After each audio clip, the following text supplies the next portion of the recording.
ऐसा डायरिया चलता है जो उस परिवार के न किसी महिला को होता है न उस परिवार के किसी छोटे बच्चे को होता है।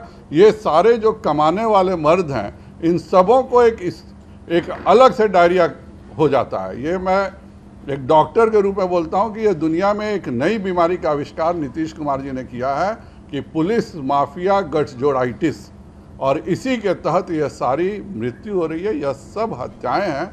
आप कहते हैं कि जो पीने वाला मरे।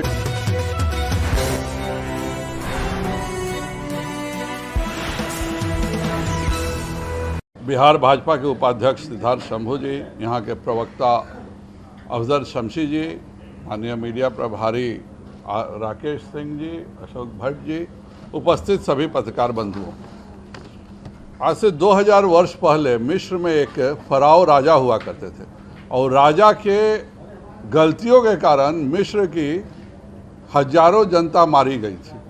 और यह जो मूसा की कहानी पढ़ते हैं वही चीज़ आज हम बिहार में देख रहे हैं। बिहार में भी एक फराओ जैसे राजा हो गए हैं माननीय नीतीश कुमार जी, जिनके राज में अचानक लोग मर जाते हैं जिसका किसी को कारण पता नहीं चलता है। मेरे लोकसभा क्षेत्र में परसों शाम से सुदेश राम, इंद्रासन महतो, चुलाही पासवान, गोविंद ठाकुर, गणेश राम, ये सब गिद्धा का वहाँ एक ही गांव के लोग हैं और इन सब की मृत्यु हो जाती है।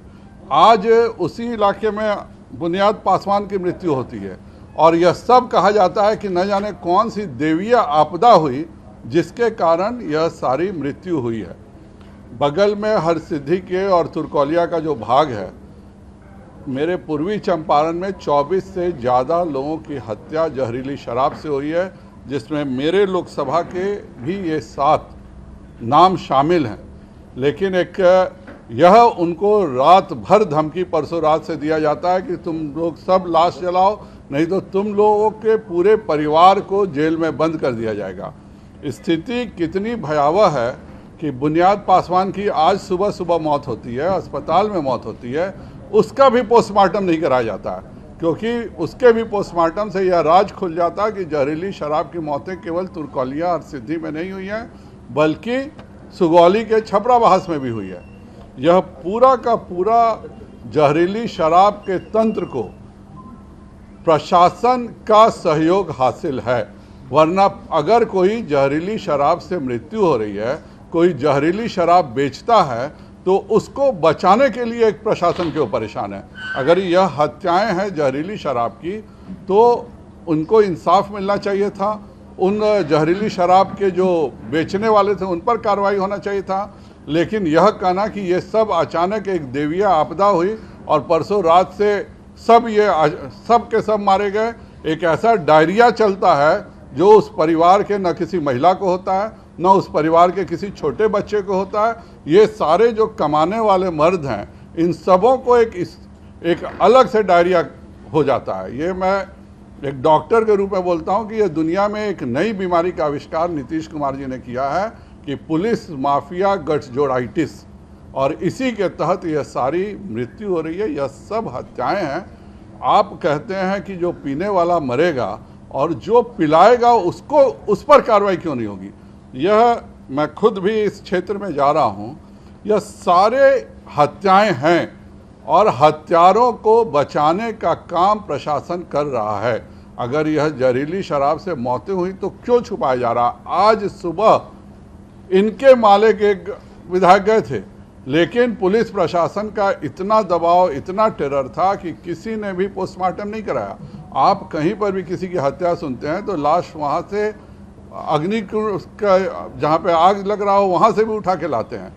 किस कारणवश आज भी सुबह अगर पोस्टमार्टम नहीं होता है, वहीं पर बिजली महतो और नारायण महतो की आँख की रोशनी चली जाती है। ये एक बच्चा भी जानता है कि मिथाइल अल्कोहल पॉइजनिंग अगर हल्का हो तो आँख जाता है, उससे ज़्यादा हो तो मृत्यु हो जाती है। ये सब एक गांव की घटना है।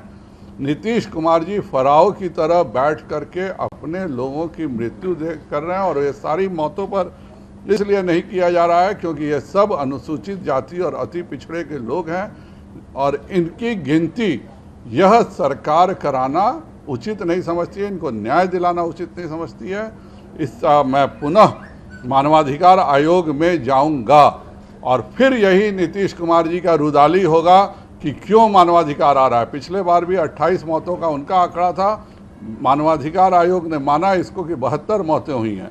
ये आपके अखबार में ये पूरी लिस्ट निकलती है और इस पूरी लिस्ट को गायब कर दिया जाता है कह करके कि 8 मौतें हुई हैं।